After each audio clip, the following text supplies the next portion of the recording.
这两位是？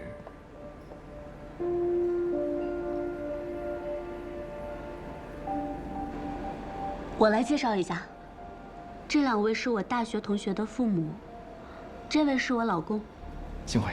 这是我公公，幸会。和我的父亲。你好，大喜的日子，恭喜各位。小夫妻真是般配，恭喜啊！这么巧遇见了，要是不忙的话，一块进去热闹热闹。这不打扰吧？啊，不打扰，来吧，里边请，里边请，里边请。请，您贵姓？啊，我姓许。哦，那跟我们亲家是本家啊。对对对，我也姓许。哦，真巧。您好，爷爷，我带他进去。好，来，来，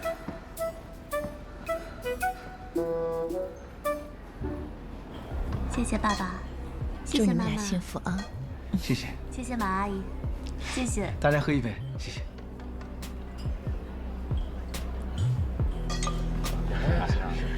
来，敬你们一杯。来，来，哥，恭喜恭喜啊！恭喜恭喜恭喜恭喜！浩明哥，这婚礼也太漂亮了。我了解你，工作狂一个，这婚礼是不是都是嫂子的主意啊？所以这一杯可不能敬给你，我们得敬又漂亮又能干的嫂子。璇姐今天喝不少了，她不能再喝了。这杯酒我来替她喝吧。哟，白酒，那你可得喝3杯。对，喝3杯。3杯就3杯。好，来，第一杯。好酒量，再来一杯。第2杯。好酒量，最后一杯啊！好，还有一杯，第3杯，最后一杯，陈先生，徐先生，哎，很荣幸能参加许源的婚礼。我跟我夫人，你们几个慢慢喝。敬大家一杯。来，谢谢。辛苦大家了啊！我带你去下一桌。许先生这次来荆州时，回国度假，在荆州玩几天，然后就回老家。着急回老家干嘛呀？多在荆州玩2天呀。这不是到了退休的年纪嘛，准备回老家看看，也在考虑是否回国定居。回国好啊，现在这个国内的医疗条件啊、购物啊都便利多了。哎，许先生，您在国外是从事建筑研究，哦建筑行业啊？那您跟我的亲家是同行啊？是吗？这是双重缘分，双重缘分。来干，凤姐今天好好吃呀！这裙子真好看。来，再来一个，干杯！谢谢，来。妍妍，你大学同学的父母在这人生地不熟的，你过去照顾一下吧。好的，那我很快回来。哎呦，你这条裙子真好看。还差几杯？还剩最后一杯一杯了啊！我干了。我这个亲家呀，对建筑是颇有研究，有建树。他呢还专门写了一本书，那个书叫 Sustainable Building Design。我爸爸主攻的是可持续建筑课题。哦，我研究的方向是建筑5大力学。咱们虽然是同行，但相差甚远。等您方便的时候，咱们多交流啊！一定。许叔叔，我们今天好不容易聚到一起，不如我们一起拍个照片回去带给佳佳看，怎么样？好，拍张照片，好，拍个照片，好啊。拍个照片哦，我去叫上浩明啊。好，我们在这个位置，好，这边，这个位置，这个位置拍。哎呀！对不起，徐先生。我来。哎呀，你看这弄，来，快，不好意思啊。哎呀，没关系，真是抱歉了，我就住楼上，我换套衣服就行了。哎呀，干系费我们来出啊，实在是不好意思。这么点小事情，婚礼才重要。我先告诉你。哎，好，那个鞋，对不起。告诉你。这个。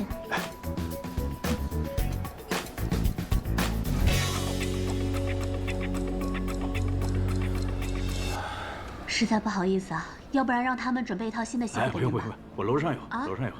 哦，好。就差你们了。浩明，新婚快乐啊！谢谢。给你们介绍一下，我妹妹，法律系毕业。哇！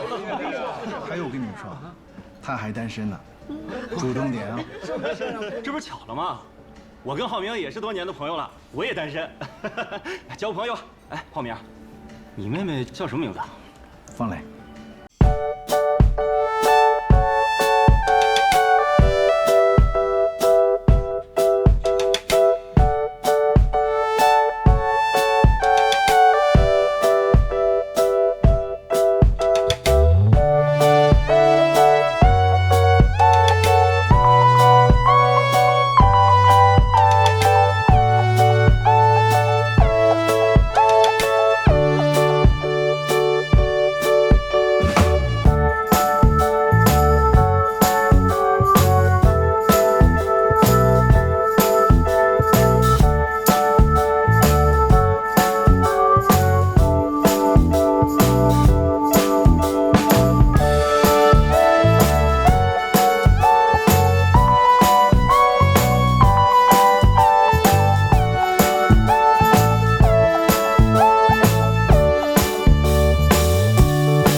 如果这次不是因为浩明，不是因为要结婚，我想我根本不会联系他们。其实许岩在这里也算是说了真话，她从小确实跟姥姥一起生活，父母将她生下就不管不顾，只将姐姐带在身边。但6岁的时候，姥姥为了让她能有学上，坚持让女儿把她带了回去。许岩本以为回到家里会得到父母的疼爱，可到了才发现，在这个家里她仿佛是个外人，父母只疼爱姐姐，他们还嫌弃自己是个累赘。本以为只要好好学习拿到好的成绩，就会得到父母的疼爱，可在上高中的时候，因为家里没有钱，父亲为了能让姐姐考大学，还特意到学校不让她再继续读下去。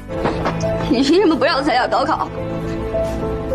我正在跟你的老师谈话。你凭什么不让我参加高考？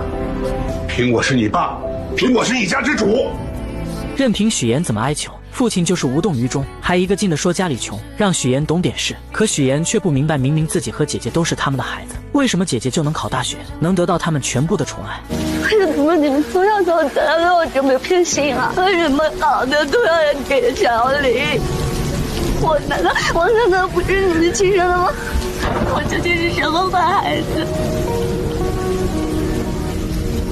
我究竟做错了什么吗？怎料父亲听完后，非但没有感到愧疚，反而觉得许岩不孝顺，恼羞成怒下，直接打了他一巴掌。这一巴掌彻底将许岩的幻想破灭，他不再期待父母的爱。好在家里还有姥姥陪着他，他哭着跑回家，不停地拍着门呼喊着姥姥。来了。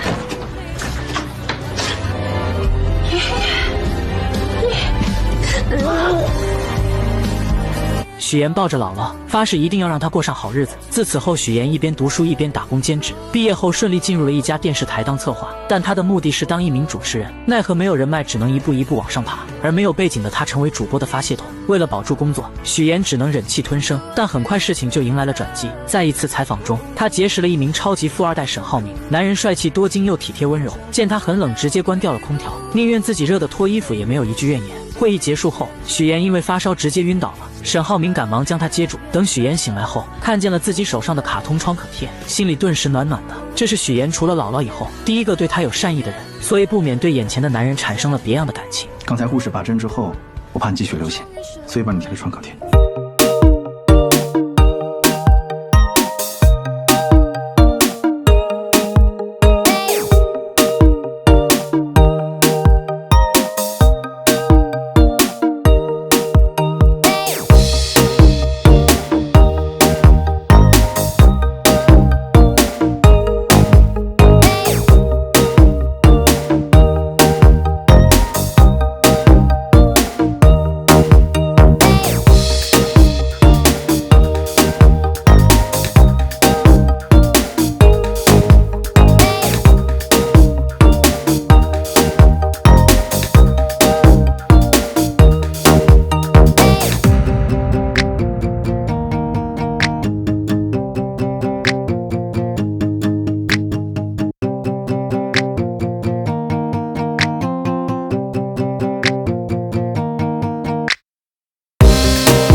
我凭什么不争不抢？我从来不觉得有野心、有手段是句坏话，就当你在夸我了。原来许妍通过策划的家宴节目，收视率一路飙升，不仅得到了梦寐以求的主持人位子，还不用看电台一姐的脸色。可对方却很不服气，认定许妍就是靠富二代男友才有的今天，甚至以前辈的身份提前来抢许妍的化妆时间。许妍不想为难化妆师，便让她先化妆。可孙思维却不依不饶，嘲讽许妍就录了一次节目，就以为能和自己平起平坐了。许妍听完后并没有生气，而是拿出自己的成绩，表示不仅仅是这个节目，还有其他节目邀请她，而且自己的节目播的时候平均收视率是4，孙思维的却是1，谁有实力这不是很明显？孙思维听完后瞬间破防，嘲讽许妍要不是绑上了个富二代男友，怎么可能会有这样的收视率？还造谣许妍的策划案是不是都是男朋友买的？但许妍丝毫没有生气，而是微笑着对了回去，气得孙思维直接摔了化妆刷。可他明明记得许妍刚来公司的时候，家里只有一个姥姥，什么时候有一对父母在国外，还成了高知家庭。小助理觉得许妍有没有可能是富家千金隐瞒身份，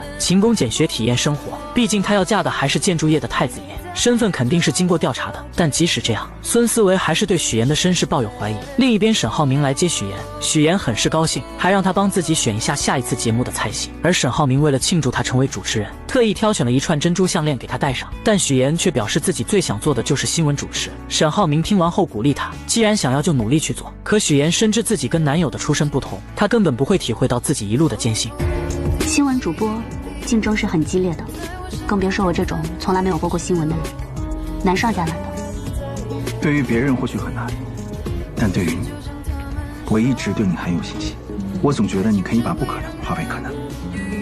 两人现在看似幸福，但许妍内心却无比纠结。如果男友知道自己的身份后，还会不会像现在这样对自己？隔天，许妍来到沈家，无意间在电视上看到自己的亲生父亲，瞬间就起了生理反应。但为了不让沈家人看出异样，她只能强忍着内心的不适。这时，沈父询问她知不知山西的大云县，许妍直截了当的承认，并且说自己姥姥就是那里的人。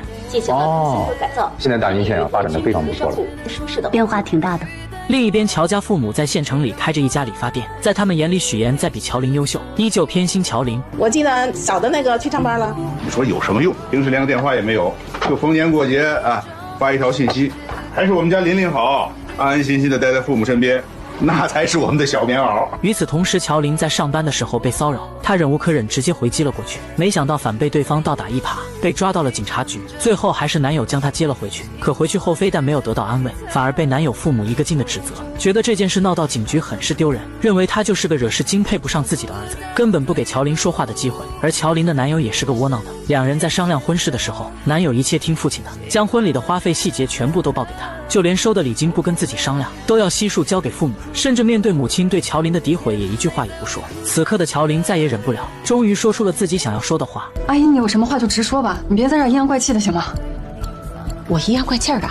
你说你一个女孩子家，成天横冲直撞的，怎么什么事都不过你大脑啊？今天的事情明明是乔琳受了委屈，可男友父母却一个劲的怪她，担心这件事会影响到男友的事业。夫妻俩的嘴根本就像机关枪一样，嘟嘟嘟的说个不停，让乔琳根本没有一个缓和的余地。乔琳看了看窝囊的男友，终于忍不住选择分手不结婚。可乔家父母得知后，嘴里边都是说男友是银行工作，要多好有多好，根本没有顾虑过他愿不愿意。于是乔琳决定离开这个家，去大城市找妹妹许妍。为了成功嫁入豪门，穷女孩将自己伪造成名媛千金。可就在她成功骗过未来公婆，即将和男友结婚的时候，乡下的亲姐姐却找了过来。妍妍，乔妍。乔琳很高兴能再次见到妹妹，可许妍压根不想见到她。她现在只想先把乔琳支走，因为男友马上就要过来接自己了。但乔琳拉着她就往外走，可越不希望什么就越来什么。两人刚走出去，就迎面撞上了沈浩明。妹妹好。这位是？我是表姐，她来找我。乔琳没想到妹妹竟然告诉男友自己是她的表姐，但她并没有当面拆穿。随后许妍将沈浩明支走后，带着乔琳来到酒店。乔琳再也忍不住质问许妍，为什么不跟男友说自己是她的亲姐姐？我和姥姥落在一个户口本上，我姓许，不姓乔，所以从一开始你就应该知道，我的亲人只有姥姥。乔琳听到妹妹说的那些话，心里不伤心是假的，但他是既得利者，根本不知道许岩这么多年来所受的苦难。在他眼里，许岩就是乔家的一份子，是他的亲妹妹。可自从乔家父母将所有宠爱都给了他后，许岩就不再对那个家抱有希望了。而乔琳也没有想到妹妹会对自己这么抵触，要是知道，他说什么也不会过来找他。现在没有外人在，许岩也懒得装，直接说明自己并不欢迎这个姐姐的到来。如果他只是待几天就走的话，自己能做到现在这样已经仁至义尽了。希望乔琳能够识趣自行离开，因为他没有义务照顾这个不是亲的姐姐。说完就走了，但临走前再次强调了自己现在姓许，我姓许，许岩。乔琳听到妹妹说这些话很是震惊，心里边就以为她是绑上了有钱的男朋友，想要赶紧贴亲自己这个贫穷的亲戚。下了电梯后，许岩给姐姐转了1万用作这几天的开销，乔琳二话不说心安理得的收下了。在回去的路上，许岩想起小时候的事情，他的出生就不被期待，父母生完姐姐后想要再生个男孩，可自己偏偏是个女孩，还患有先天性心脏病，父亲嫌她是个累赘不想要，是姥姥一把屎一把尿将她带到了6岁。后来因为到了上小学的年纪，爸妈迫不得已才把她给接了回去。就在他以为能得到爸妈的宠爱时，看到的却是他们对姐姐的爱。家里煤气罐没有关闭，姐姐和自己都晕倒了，但是爸爸却选择救姐姐。之后也发现了自己在这个家里是多余的，为了能生活下去，他变得乖巧懂事，学习成绩也是学校最优秀的。但是爸爸却因为家里困难不让自己参加高考，甚至把家里的那份钱供给姐姐复读考大学。许岩真的忍不住了，觉得爸爸根本就不爱自己。我究竟做错了什么吗？我不明白，我不明白为什么你们要一次一次的证明你们有多么不爱我？为什么？我为什么要成为你们的女儿？小时候的许岩根本就不明白自己到底做错了什么，为什么所有人都不爱自己，自己只有姥姥。爸爸的那一巴掌打在他的脸上，许岩觉得自己真的是被亲人抛弃的人。他跑着回家找姥姥，姥姥，姥姥，来了。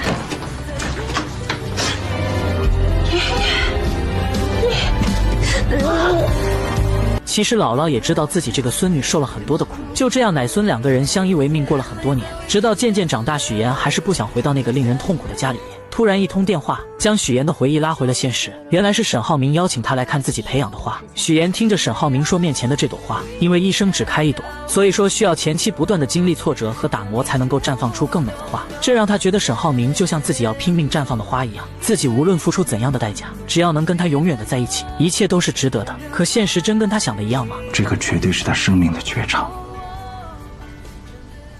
那个表姐之前没有听你提过，我们的婚礼要不要邀请她？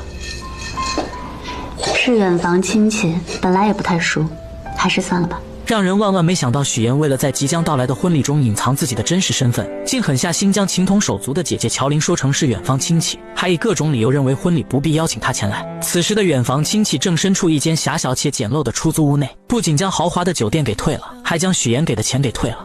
给个台阶还不下了，臭妹妹，臭许岩，当没你这个妹妹。然而就在乔琳独自在出租屋内时，手机突然收到一条信息，竟是她的前男友发来的。原来前男友这次是因为父母的事情，想要向乔琳道歉，并且请求她能够回到自己身边。可乔琳早已看清了这个渣男的真面目，面对他的请求，只冷冷地在手机上回复了一个滚字。可这渣男并不死心，为了请求乔琳的原谅，他竟来到了那间他们曾经熟悉的理发店。乔琳的父母满心欢喜，还满心期待着能和这位曾经的女婿一起喝酒聊聊天。然而渣男却带来了一个让他们震惊的消息，乔琳已经离开了，我们俩分手了。乔琳的父母得知女儿去了荆州，心里便隐隐觉得女儿此去必然会去找许岩，于是他们心急如焚地拨通了许岩的电话，可电话那头传来的却是挂断的忙音。为了找到大女儿，2位老人没有丝毫犹豫，按照2年前许岩留下的地址，毅然决然地踏上了前往荆州的路途。当他们风尘仆仆地来到那个小区时，许岩正好带着沈浩明一家人出现在了小区里。许岩一眼就看到了不远处的父母，那一刻他的眼神中闪过一丝慌乱。小妍，妍妍。而就在这时，真正的2家人就这样毫无预兆地见面了。许岩精心编织的所有谎言，在这一瞬间如同泡沫一般被无情地戳破。沈浩明一家人得知了事情的真相后，脸上满是愤怒与失望。他们认为许岩是为了骗婚才做出这一系列的事情，于是纷纷开始责怪许岩的所作所为，指责声如同潮水一般向许岩涌来，让他有些招架不住。就在许岩感到绝望的时候，于阿姨轻轻地将他唤醒。原来刚刚所发生的一切都不过是许岩自己想象出来的场景罢了。就在这时，沈浩明突然说道：“下午3点3梳的飞机就要到了，众人无奈之下只能暂时放弃做客，选择去接机。在送别沈浩明一家人后，许妍的爸妈也发现了他，随后他们也来到了这个充满故事的地方。于是真假父母在此刻戏剧性的相见了。假父母看到情况不妙，连忙解释自己是婚庆公司的人，然后便匆匆离开了此处。真父母看着即将结婚的许妍，内心开始慌张起来。他们不明白女儿为什么要隐瞒这么多事情，而此时的许妍却冷冷地说出自己不打算邀请父母前来参加自己的婚礼。这句话如同利刃一般刺痛了父母的心。愤怒的父母刚要发作，许妍却将姐姐的地址告诉了他们，然后便头也不回地离开了。许妍的父母按照地址来到了大女儿乔琳的出租屋内。在寸土寸金的荆州，乔琳只能合租一间小小的房间，生活过得十分拮据。这次她打算在荆州寻找一份属于自己的工作，开启新的生活。在与父母的交谈中，乔琳竟然得知了妹妹许妍竟然打算结婚的消息。为了弄清楚事情的经过，她来到了许妍的家门外。就在家门外，乔琳看到了许妍的假父母，随后从许妍那里得知了一切真相后，乔琳终于明白了妹妹最近做出这些荒唐事情的原因。你说你如果以后跟沈浩明结婚了，你打算怎么办？继续骗他一辈子。原来许妍一直渴望嫁入沈家，为了达到这个目的，她不惜编织一个又一个谎言，甚至伤害到了身边最亲近的人。然而许妍却觉得以后的事情可以以后再慢慢解决。在她看来，为了能够嫁入沈家，自己只能做出这些看似过分的事情。此时的许妍眼中闪烁着一种坚定的光芒，她终于说出了自己内心深处的想法。当她第一次看见沈浩明的时候，仿佛自己的世界才真正出现了光明。沈浩明是她见过唯一一个对她负责的人，在她心中，沈浩明就是那个能带她走出困境走向幸福的人。为了这份所谓的幸福，她愿意付出一切代价。你这胆子也太大了吧，那万一沈家人知道怎么办？你怎么收场呀？你不说就不会有人知道。你还打算继续骗呀？你说你这么聪明，你干嘛干这么愚蠢的事儿呢？在他看来，谎言终究有被拆穿的那一天，到那时一切美好的幻想都可能化为泡影。可此时的许妍却陷入了自己的执念之中，她觉得自己的事业正处于上升期，而这份来之不易的爱情更是她生命中的救赎，是她无论如何都要紧紧抓住的。在她心中，事业和爱情缺一不可，她坚信自己有能力将这两者都牢牢掌控在手中。告别姐姐后，许妍独自坐在家中，品尝着姥姥亲手做的桂花蜜。就在这时，手机铃声突然响起，是沈浩明打来的电话。原来沈浩明在查看婚礼名单时，发现自家那边来参加婚礼的家人数量众多，而许妍这边却只有他的爸妈和2位同事。许妍见状只好无奈地解释，称家中亲戚平时不常走动，彼此关系比较疏远，所以不想邀请他们前来参加婚礼。就在这时，沈浩明不经意间提到了姥姥，他眼中闪烁着温柔的光芒，诚恳地说自己想陪着许妍一同回去探望姥姥。许妍心中一紧，他深知如果沈浩明一同前往，自己的谎言将会彻底暴露。于是他急中生智，以公司业务正处于关键时期，需要他亲自处理为由，巧妙地拦住了沈浩明。挂断电话后，许妍陷入了沉思，她绞尽脑汁地思索着该如何继续圆这个谎言。就在这时，母亲的电话打了进来。母亲在电话那头鼓起勇气说，自己毕竟是许妍的父母，无论如何都想要参加女儿的婚礼。然而没等母亲把话说完，许妍便心急如焚地挂断了电话。为了防止再次出现类似的意外，她迅速将电话备注中原本的妈改成了母亲的真实姓名。经历了这场电话风波后，许妍决定搭乘大巴车回到那个熟悉的姥姥家。当大巴车缓缓停下，高叔开着那辆三蹦子前来接她。坐在三蹦子上，许妍才真切地感觉到自己回到了家乡，回到了那个充满温暖和回忆的地方。三蹦子一路颠簸前行，终于停在了姥姥家的小院前。许妍迫不及待地走进院子，一眼就看到了正在忙碌的姥姥。姥姥正站在凳子上，小心翼翼地摘着桂花。许妍心中一酸，赶忙快步上前，轻轻扶着姥姥从凳子上下来。随后她挽起袖子，帮助姥姥采桂花。这不是今年嘛，雨水多，天又冷，我怕呀，这些桂花要是再不摘完的话，过了花期了，以后甜甜的桂花酱就做不了了呀。然而快乐的时间总是过得飞快，夜幕降临，许妍和姥姥坐在院子中的石凳上，吃着新鲜的水果，月光洒在他们身上，为这个宁静的夜晚增添了几分温馨。许妍犹豫了许久，终于鼓起勇气向姥姥说起了自己谈的那个男朋友，还提到自己打算下个月就结婚。姥姥听到这个消息，脸上立刻露出了开心的笑容，可许妍的脸上却没有丝毫的喜悦，她的眼神中透露出一丝复杂的情绪。随后她缓缓地说起了爸妈来到了荆州，还表示自己和他们之间根本没有多少感情，所以不想让他们来参加婚礼。姥姥心里有数了，我打电话把他们叫回来，不会让他们再去荆州了。姥姥看着自己一手带大的许妍，她原本打算把许妍的婚礼办得漂漂亮亮的，让所有人都看到她的幸福。然而许妍却委婉地说起路途太远了，不希望姥姥太折腾。可听到许妍这样说，他知道许妍有自己的难处，于是姥姥便说起自己不想去了，并让他以后带来结婚照片就行。那一夜对于许妍和姥姥来说都是一场揪心的夜晚。当许妍将剩下的水果放进冰箱时，意外地看到了冰箱中满满的都是姥姥亲手做的桂花蜜。那一瓶瓶桂花蜜仿佛是姥姥对她无声的爱。许妍再也忍不住了，泪水夺眶而出，顺着脸颊滑落。对姥姥的感情在这一刻终于彻底爆发，那些被她压抑在心底的思念和愧疚，如同决堤的洪水一般汹涌而出。我一定会接你到荆州去的，我一定会让你过上好日子。在返程的途中，许妍再次回想起以前家里没有人记得她的生日，只有姥姥记得，每年都会把她叫回来过。是姥姥供她读完高中考上大学，上大学的时候是姥姥拿出一辈子的积蓄给她，所以许妍什么都不在乎，她只想赚很多很多的钱，让姥姥过上好日子。所以上大学后，她一个人打好几份工，给别人当家教，穿上厚厚的玩偶服宣传，在饭店干服务员，一直忙到深夜都舍不得打车，把赚到的钱除了留够生活费，全部都给姥姥打了回去。哎呦，妍妍，你怎么又给姥姥省钱了呢？姥姥一个人花不了这么多钱的，倒是你在外面读书，你肯定花钱的地方很多呀。吃饭你不许给我省啊，多喝牛奶，多吃鸡蛋，还有那个叫什么维生素、营养补充啊，对吧？我知道了。这么多年，要不是姥姥，她也不会坚持到现在。我告诉自己，只有通过勤奋和努力，才能帮自己翻越一座又一座的高山。只有让自己强大，才是一劳永逸的事。只有达到所有的目标，才能弥补我所有的过失。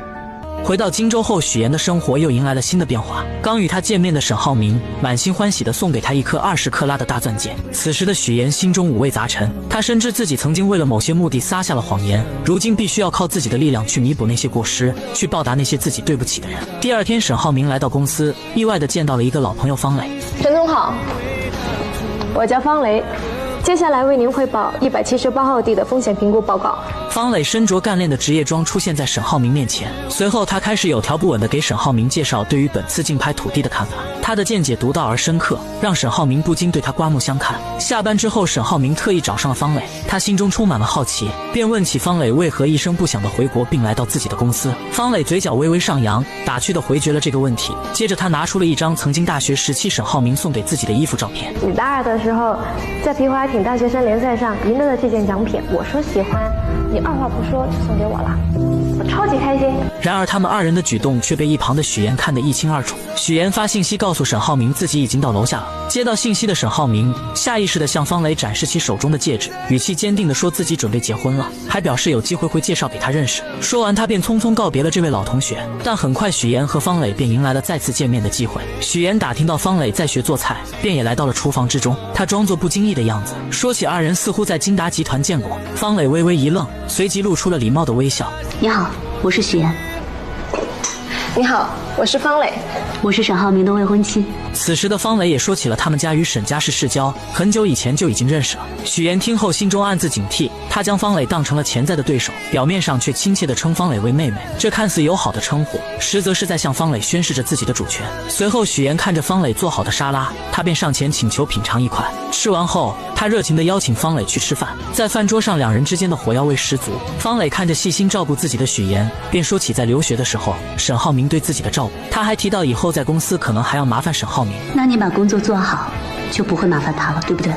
眼看在言语上似乎占不到上风的方磊，便说起了许妍这么漂亮，和沈浩明即将要结婚，自己准备给二人当伴娘。在这场爱与较量的复杂乐章中，许妍、沈浩明和方磊三人之间的关系错综复杂，他们的故事有将会如何发展？女人伪造身份，终于如愿嫁入豪门，为了不被人揭穿，自家那边的亲戚一个都没请。就在她以为一切顺利的时候，还是被熟人给认出来了。我怎么看着像佳佳的同学许妍？我是有点像啊。许妍看到熟人后，整个人都惊呆了，因为假扮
看许妍，然后出去了。来到泳池边见女人没有事，便准备离开。你真的不怕我像我姐那样淹死吗？不要轻易说淹死这个词。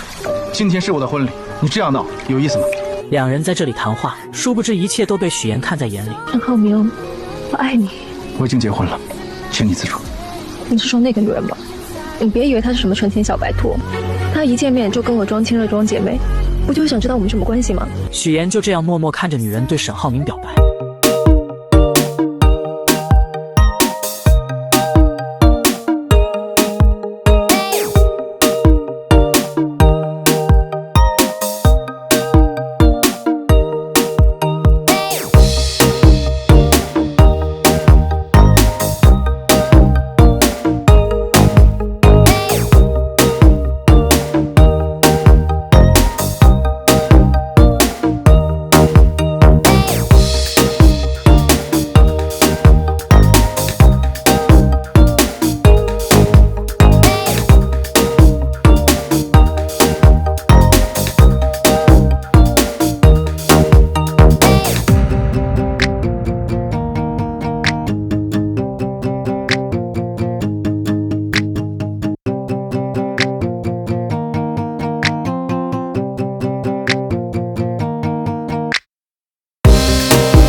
情谊让出租屋里的氛围多了几分温暖，可命运似乎并未打算就此放过乔琳。第二天在库房搬运物品时，意外突然降临，经理接了个电话的间隙，乔琳的手臂不慎被上方掉落的货物砸到，钻心的疼痛袭来，但乔琳咬着牙还想坚持继续工作。好心的经理见状赶忙劝说她去医院，于是在舍友的陪同下，二人匆匆赶往医院。来到医院后，乔琳独自走进门诊室，医生一番熟练的操作后，成功将乔琳的手臂复位，并给她戴上了手臂吊带。你还真是一点没变啊！就在这时，医生缓缓摘下了口罩，乔琳定睛一看，竟是当天在商场遇到的暗恋同学于一鸣。一时间，乔琳又惊又喜，心中泛起层层涟漪。于一鸣关切地询问起乔琳家人的情况，得知乔琳的家人都在老家，只有许岩还在荆州。原来于一鸣曾向许岩表白却被拒绝，此次见到乔琳，便想通过他再次见到许岩，于是提议让许岩来医院接乔琳。不久后，许岩匆匆赶到医院，看到受伤的乔琳，他急忙询问情况，得知并无大碍后，便与这位曾经的老同学于一鸣聊了起来。于一鸣看着眼前曾经的白月光许岩，心中满是感慨。二人开始深入了解彼此的现状。交谈间，于一鸣注意到许岩手上那枚耀眼的20克拉大钻戒。你结婚了？上个月。瞬间明白二人之间已再无可能，心中不禁涌起一丝失落。随后他默默返回了自己的科室。然而此时的乔琳却已被于一鸣深深吸引，目光始终追随着他的背影。随后许岩带着乔琳回到那间狭小且简陋的出租屋，看着屋内仅有一个卫生间，家具也不齐全的环境，并且他看出乔琳铁了心要留在荆州打拼，便决定帮他改善居住条件，同时也为了减少自己日后的麻烦。当天晚上，搬家人员便上门准备将乔琳的东西搬到对面的房子里。乔琳本想拒绝，他觉得这样太麻烦许岩了。许岩见状便提起小时候乔琳对自己的帮助，这份情谊许岩从未忘记。就在乔琳依旧有些犹豫时，许岩说出了一个让他无法抗拒的理由。我忘记告诉你，新家公寓邻居是于一鸣。不要搬了，几位大哥。搬得搬。那个，对不起啊，刚刚那个我帮你们搭包产。当听到新家的邻居是于一鸣，乔琳的态度立马360度大反转，立马就搬家。许岩对这个姐姐很了解，他也知道姐姐一直都暗恋于一鸣，所以他就是故意这么做的。乔琳搬过去的第一天大早就收到了于一鸣的早餐，这让他万分惊喜。乔琳，你手不方便，给你买个早餐。许岩一心盼着姐姐乔琳能过上好日子，他不仅精心安排让于一鸣成了乔琳的邻居，还特意拜托于一鸣在生活上多多照顾姐姐。对，一会儿我把食堂菜单发给你，中午想吃什么你就告诉我。走了，拜拜。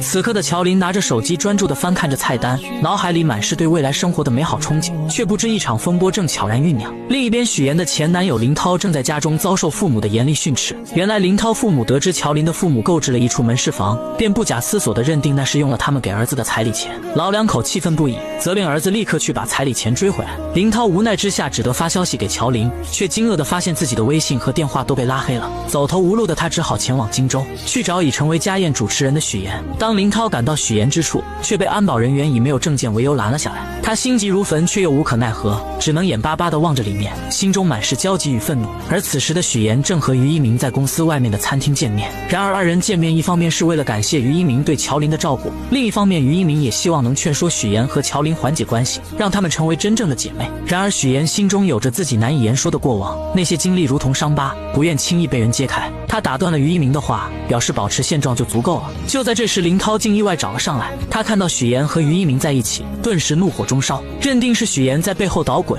才导致自己和乔琳分手。许岩见状，急忙起身准备出去和林涛好好解释，可林涛情绪激动，一把将他推倒在地。恰在此时，许岩突然瞥见之前刁难自己的同事出现在餐厅外面，他深知自己目前的身份不宜暴露，情急之下便对林涛说可以带他去见乔琳。林涛信以为真，二人匆匆离开了餐厅。等那位同事来到餐厅时，于一鸣并未提及刚才发生的事情，表示刚刚二人只是撞在一起，没什么事情。随后许岩带着林涛来到一个相对安静的地方，将事情的来龙去脉一五一十地说给林涛听。可林涛却固执地认为分手是别人的错，始终不肯面对现实。许岩见状，严肃地告诉他，二人已经分手，没有任何关系了，不允许他再去干涉乔琳的生活。为了彻底解决此事，许岩还提出自己可以把彩礼钱全还给他。然而林涛却依旧不依不饶，眼看没办法从许岩这里得到满意的结果，竟准备去许岩的公司耍无赖。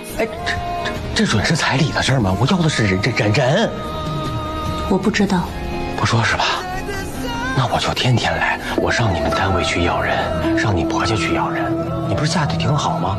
我让他们了解一下，你到底在外边干了些什么见不得人的事儿。许岩看着眼前这个如此不讲道理的人，心中满是厌恶，压根不想再与他纠缠。随便你。直接转身离开了。第二天，许岩来到乔琳家中，把昨天发生的事情一五一十地告诉了姐姐。为了平息这场矛盾，也为了防止自己身份暴露引发更多麻烦，许岩决定还给他们家彩礼钱。乔琳觉得这家人是真的很奇葩，既然他想见自己说清楚，那就见面打死他。许岩见姐姐只知道使用武力，劝说他不要这样做，既然跟林涛分手了，那就跟过去一刀两断。昨晚他跟林涛聊过了，他在乎的是乔林对自己的感情是否忠诚，但他的父母在乎的无非就是钱，只要把钱给出去了，就算林涛想来荆州闹，他父母也不会同意的。谁知乔林听完这些后依旧要自己解决，可许言等不了，等到你筹好钱的时候，他就会把这件事情闹得人尽皆知了。到那个时候，我的单位、沈家，所有人都会知道。我还以为你是在为我着想呢，原来是怕自己谎言被拆穿了。就在两人讨论这件事的时候，殊不知沈浩明也知道了，他默默地帮许言处理，让助理调查林涛的工作情况和人际关系。不出半天，林涛父母的银行卡就收到了一笔钱，如许言所料，钱一到账，他们就打电话让儿子回来。可林涛就是不听，非要见到乔林了解事情真相才肯回去。但通过沈浩明的发力，隔天银行就把林涛给叫回去了，还以他优秀为由，要给他增加工作任务。领导的这波夸奖让林涛有些丈二和尚摸不着头脑，同时意外的还有许言。以林涛的性格，我原以为他会不依不饶，没想到这个人突然就消失了。不久后，许言无意间发现沈浩明为了向父亲证明自己的实力，正在急于促成一项合作，可合作方十分瞧不起他这个太子爷。别吞吞吐吐，说。黄总说你是太子爷。令人始料未及的是，沈浩明志在必得的18号地项目竟横生波折。对方公司黄总听闻沈浩明是太子爷，并不想与他过快的签订合同。沈浩明面对这突如其来的状况，虽心中恼怒，却也无可奈何。无奈之下，他只能暂时按照原计划继续推进相关工作。回到家中，妈妈看着沈浩明疲惫又烦闷的神情，心疼不已，便劝说他刚进公司，很多事情处理起来难免棘手，有些难题还是先让你爸爸去解决为好。毕竟面对新人，合作时难免会有所顾虑。沈浩明听着妈妈的话，心中五味杂陈。他知道妈妈是为他好，但自己内心的那股倔强和想要证明自己的决心，让他一时难以接受这样的安排。就在这个时候，许言敏锐地察觉到了沈浩明此刻的烦闷与苦恼，他看在眼里，疼在心里，决定要为沈浩明做些什么。到了晚上，许言轻轻拉着沈浩明的手，二人一同来到了泳池旁边的台阶旁。许言从女佣那里打听到，台阶上有一处沈浩明小时候做的石雕。原来小时候这处台阶缺失了一角，父亲本想着找人修补，却被年幼的沈浩明拦了下来。沈浩明凭借着自己稚嫩却充满创意的想法，亲手制作出了这个石雕。此刻在柔和的月光下，许言看着石雕上面有一只小熊和一扇窗户，他意识到这只小熊就如同小时候的沈浩明，躲在房间中。虽然内心可能充满了孤单与无助，但他却总是把所有的不开心都深埋在心底，只展现出开心快乐的一面给外人看。所以我就给他安了一盏小灯，希望可以驱赶走那些不开心的阴霾，不再这么孤单。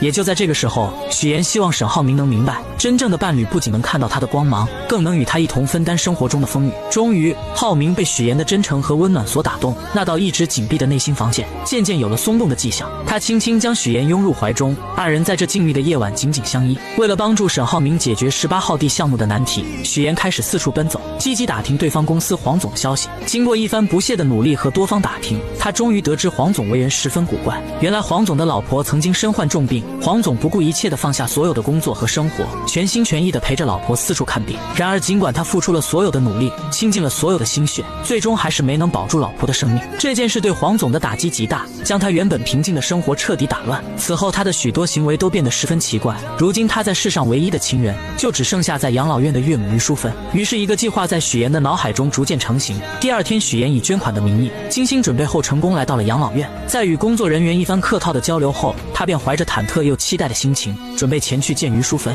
当他终于见到于淑芬时，却发现老人已经患上了阿尔茨海默症，且处于中晚期，状态十分不好。老人的眼神迷茫而空洞，不仅拿着扫把到处击打，嘴里还念念有词，又用手里的泥巴捏成素丸子。也就在这个时候，许言想起了姥姥做的素丸子，那熟悉的味道和温暖的场景，如同电影般在他的脑海中不断回放。晚上回到家，许言便和姥姥开始打视频电话，让姥姥指导自己做丸子。第二天，许言再次去拜访于淑芬，他先是从包里拿出精心准备的美味桂花蛋糕，随后许言想起之前了解到的信息，说起他和自己的姥姥都是支援边疆建设的第一批援疆人，他们有着相似的经历和回忆。果然，这一番话语让于淑芬暂时稳定了下来。然而就在许言准备喂他吃蛋糕的时候，老人突然又一次失去了记忆，他眼神变得迷茫而警惕，认为许言是小偷，不仅将蛋糕弄在许言的身上，还紧张地拿出自己的泥巴丸子开始查看。眼看自己的泥巴丸子没缺少后，许言便拿出自己亲手制作的素丸子，当于淑芬看到这熟悉的素丸子时，眼神中闪过一丝惊喜和熟悉。她的病情似乎在这一刻缓解了很多。在许妍温柔的安慰下，于淑芬开始吃起了蛋糕。许妍知道自己的这个计划或许能为解决18号地项目的难题带来一丝转机。许妍始终怀着满满的耐心与爱心，一次又一次地来到养老院陪伴于淑芬。她知道，对于患有阿尔茨海默症的老人而言，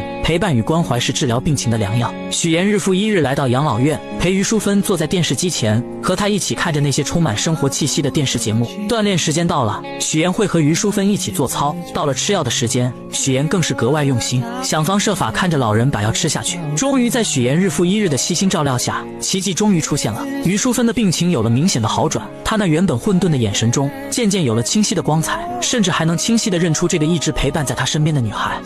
您刚才叫我什么？这就许妍。您记得我名字了？我一直记着你的名字呀。于淑芬病情的好转，自然也引起了黄总的注意。黄总平时工作繁忙，很少有时间来看望岳母，但每次来都能看到许妍在这里无微不至地照顾着老人。他看着许妍耐心地为岳母做出的这些事情，心中涌起一股深深的感动。他意识到这个女孩是多么的伟大，于是黄总开始多方打听许妍的身份。经过一番努力，他终于得知，原来这个一直默默照顾自己岳母的女孩，竟然是沈浩明的妻子。随后黄总约上了沈浩明。这段时间，你爱人许妍经常去照顾我岳母，我岳母的病情也得到了缓解，状态也比之前好了许多。难道你不知道？他没有跟我说过。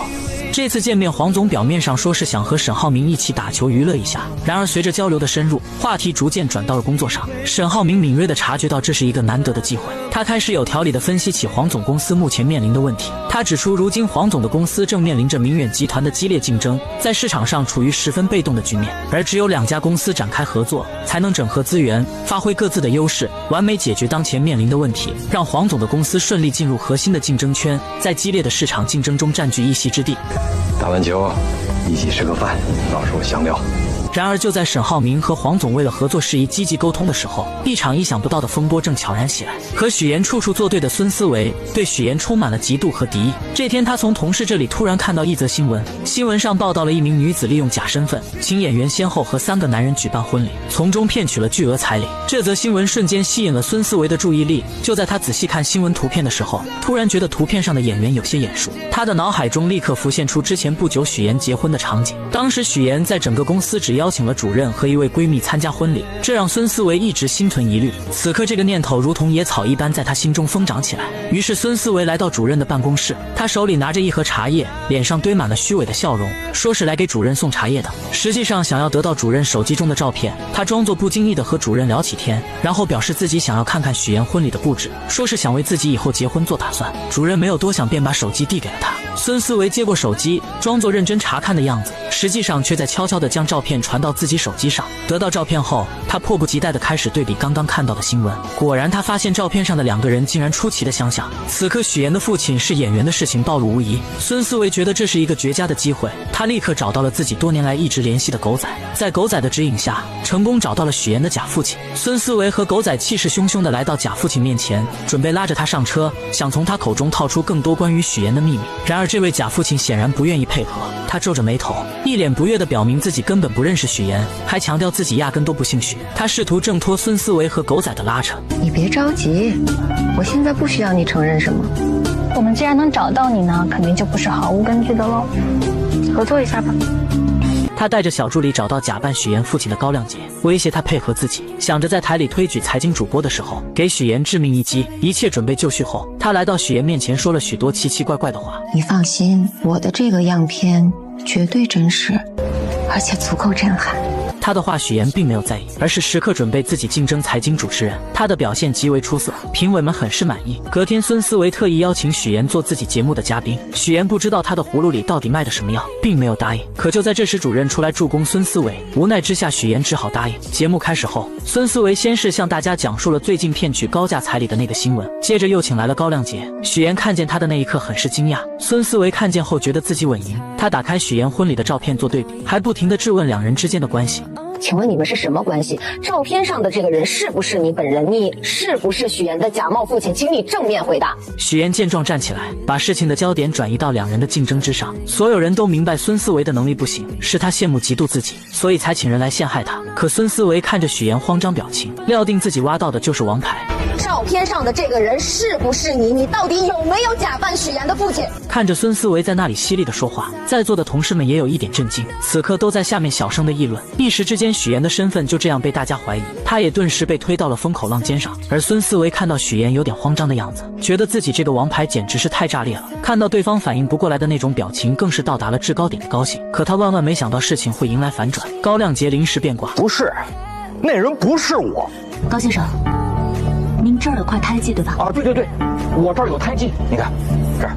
大家拿出照片仔细对比，发现婚礼上的男人脖子上根本没有胎记。原来许岩在孙思维威胁自己后，便猜到他可能查到了一些东西，于是他约见了高亮杰，商量做了这场局。而且早在之前，许岩就让男人遮盖胎记，也算是他的一张保命符。此刻的孙思维彻底懵了，他认定两人就是串通好了。串通好了是吧？在这给我做局呢！我劝你冷静一点。这场闹剧就这样结束了，因为节目失误，孙思维就这样被主任停职，还失去了竞选财经主持人的机会。事后许岩找到孙思维，让他不要再想着对付自己。孙思维很是气愤，责骂许岩就是个无所不用其极的骗子，连给自己提鞋都不配。而许岩并没有反驳回去，他余光中瞥见沈浩明来了，于是他故意靠近孙思维，激怒了这个蠢货。如许岩所料，女人被激怒后狠狠扇了他一巴掌。沈浩明看见后，立马冲过来关心许岩，而许岩则换上一副被欺负楚楚可怜的模样。你演什么呢？你是孙思维？我是。通知法务部，放下所有手头工作。我爱人遭遇职场霸凌，让他们马上出方案，追究他的责任。他叫孙思维。孙思维终究为自己的蠢付出了代价，而许岩则顺利成为了财经新闻的主持人。欢迎收看财经新闻，我是主持人许岩。穷女孩捏造千金身份嫁入豪门后，用自己的实力不仅帮丈夫拉到了合作，还让婆婆对她百依百顺，甚至家里的保姆都对她的印象改变。我觉得你现在跟以前不太一样了。哪里不一样？你现在啊，更像这个家的女主人。唯有家里的小弟弟对她意见颇大。原来自从许岩嫁给沈浩明后，大家都开始各自忙碌，从来没有人在乎弟弟浩辰的感受。为了引起大家的注意，浩辰不是在学校打架，就是各种闯祸。老师3天2头的给沈母打电话，沈母虽然是豪门太太，但也害怕老师的电话。同时她和沈父应酬很多，根本没有时间去处理这些事情。她见许岩很有耐心，便让他帮忙带浩辰。而她刚把许岩拉进家长群，就看到班主任在群里发浩辰跟同学发生冲突，还把人家给打伤了。许岩看了看正在斗狗的婆婆，只能硬着头皮去学校处理。处理完后，她本想着跟浩辰谈一谈，想知道他闯祸的原因，可浩辰并没有理会她，直接离开了。回到家后，许岩将学校的事情告诉了众人。婆婆嫌麻烦，决定将浩辰送去国外读书。这番话正好被回来的浩辰听见，他以为是许岩告状，才让妈妈起了送自己去国外的念头，因此把自己受到的所有冷落都怪在了许岩身上。你来了，先是让我哥喜欢上你，然后又讨好我爸妈，让他们都喜欢上你，结果没想到我不吃你这一套，然后你就想把我赶走，对不对？对。我告诉你，我是绝对不会出国的。这番话让许岩明白，小孩之前所做的那些事情，只不过想让家人的关注罢了，知道原因就会得到解决的办法。许岩表示，只要他保证不再发生今天这样的事情，自己有办法不让他出国。这又是什么招？隔天，浩辰去学习马术，往常都是哥哥来陪自己的，今天却是许岩来的，这让他内心无比失望。而为了吸引哥哥和爸妈的注意，他松了马蹬，故意摔到地上，造成骨折。这方法确实好用，爸爸妈妈和哥哥都陪在他身边，可也就见效一回。沈母请来护工后，就因为工作和沈父匆匆离开。沈浩明嘱咐了许岩后也离开了。看到自己又是一个人，男孩将气都撒到了护工身上。不要走，走，不要你不要就不要走，人呢？太不像话了，不是，大家许岩看见后，默默地将地上的东西捡了起来，并表示这4个星期都是他陪着，要是再不听话就收拾他。浩辰一听，立马来了鬼点子，他开始使唤许岩，一会要吃水果，一会要喝水，挑3拣4的，就是故意为难许岩。但许岩并没有惯着他。哥在的时候你就当乖小孩，你哥走了你就欺负我是吧？我是伤员，我是小孩，你欺负我，看我哥怎么收拾你。两人独自相处下，浩辰不再排斥许岩，许岩也用自己的方式靠近这个孩子。通过自己的方式，许岩成功和浩辰成为了好朋友。晚上，沈浩明赶了过来，许岩将自己录的视频拿出来给他看，明显能看出来男孩是故意的。现在的许岩是最懂浩辰的，因为浩辰想要的也是自己当初最想要的。小时候为了让爸妈注意自己，他也曾用过这个招数，可只要姐姐一出现，爸妈所有的爱都会加注在他身上。一个幸运的童年可以治愈一生，但不幸的童年要用一生去治愈。两人并不知道，弟弟根本没有睡觉。自此后，许岩成为这个家里浩辰最喜欢的人。而许岩为了帮浩辰完成心愿，他把画本拿给公婆看。在浩辰的世界里，爸妈回到家永远拿着手机，而自己则躲在孤僻的角落里。所以浩辰想要的不是 iPad， 也不是手机，他想要的可能是你们最珍贵的东西，就是时间。知道这件事后，沈父沈母也意识到他们的错误，于是他们都抽出时间陪伴浩辰，而就只是陪着看看电视，浩辰都是无比开心。沈浩明将这一切都看在眼里，为此特意送了许岩一辆红色的跑车。那么沈浩明到底有什么秘密瞒着许岩？他知道许岩的身世，又为什么要和许岩结婚？而许岩每帮他一次，都会拿出一样东西当做奖励。但不管沈浩明到底爱不爱许岩，这个家已经离不开许岩了。不管是沈浩明还是弟弟，就连婆婆也是一样。可回来了。怎么了妈？下个月初就是晨晨的生日，你看咱们怎么给他办好？他喜欢你，你想个主题，他肯定喜欢。我想想，事情交给你，妈最放心。自从许岩当上财经新闻的主持人后，全家人都围在电视剧前看她。婆婆为此还特意挑选了一套珠宝送给她。此刻的许岩第一次感受到了久违的幸福。可就在她以为这种幸福会一直持续下去的时候，突然出现了一个不速之客。楼下大厅有一个姓周的先生找你。你还记得吗？我们俩第一次见面也是在咖啡店。谁也没料到这位周先生与许岩竟有过一段意外交集。当年的许岩和周先生都在咖啡店内各自与工作中介交谈着。许岩正为简历上父母职业一栏而苦恼，然而就在他愁眉不展时，面试官竟提出一个荒唐要求，让许岩在资料上作假，写成有国外经商经历。许岩一时陷入两难，内心纠结万分。就在这关键时刻，周同学挺身而出，及时阻止了许岩的作假行为。他认真地对许岩说，这种作假一旦被揭露，之前积累的所有信誉都会毁于一旦，未来的路将会布满荆棘。许岩听后陷入沉思，经过再三权衡，他最终决定以诚相待，如实填写资料。中介见无法忽悠许岩，便以各种理由拒绝为他介绍工作，随后气冲冲地离开了咖啡店。你这样，你这单我就做不了了，好不好？佣金有活也不拿了，哎，什么情况？许岩失落地走在路上，手机铃声突然响起，又是一个公司拒绝他的电话。接二连三的打击让他的心情坠入谷底。就在他最无助的时候，周同学出现了。他手中拿着2朵用简历做成的向日葵，递到许岩面前，温柔地鼓励他不要放弃，要坚持下去。那2朵向日葵在夕阳的余晖下，仿佛散发着希望的光芒。然而命运似乎并未打算轻易放过他们。就在这时，周同学也接到了一个电话，电话那头传来他被公司拒绝的消息。不好意思啊，现在我也需要1朵。投资人手续不来了。那一刻，黄昏的光线洒在他们身上，两人竟成了同病相怜的苦命人。在交谈中，他们才知晓彼此的身份。回忆至此，许岩回过神来，看向面前的周泽远，好奇地询问他找到自己的原因。周泽远微微一笑，带着许岩来到自己的公司。一进公司便感受到一种蓬勃向上的气息。周泽远开始兴致勃勃地介绍公司的情况。公司近期完成了一系列融资，还在全世界各地开设了分部，甚至与各大知名机构达成了深度合作。此刻的他意气风发，浑身散发着功成名就企业家的自信光芒。二人来到办公室后，周泽远道出此次邀请许岩前来的真实目的。他希望通过许岩结识沈浩明，从而达成更多合作。许岩表面上不动声色，欣然同意，但心里却打起了小算盘。他提出想看看公司最近几年的财务报表，想对公司的实际情况有更深入的了解。就在这时，一位朋友匆匆赶来，说有重要的协议要与周泽远签订。周泽远抱歉地看了许岩一眼，便和朋友离开了办公室。许岩坐在办公室里等待的过程中，起身去了一趟厕所。没想到在厕所里，他竟听到了一个令人震惊的消息。我现在接的活特别轻松，网站一做，啥也不干，1天500呢，比你在剧组轻松多了。哎，要不你也过来吧？这个消息如同一颗重磅炸弹，在他心中掀起了轩然大波。为了验证这家公司是否如他所疑是个皮包公司，许岩决定四处探寻一番。他来到公司的设备区，工作人员手忙脚乱地操作着，却怎么也启动不了相关设备。他又看到有人打电话，走近一看，才发现电话线根本就没接上。再来到文件区，一旁的文件夹空空如也，没有一份有价值的文件。此时的许岩心中已然确定，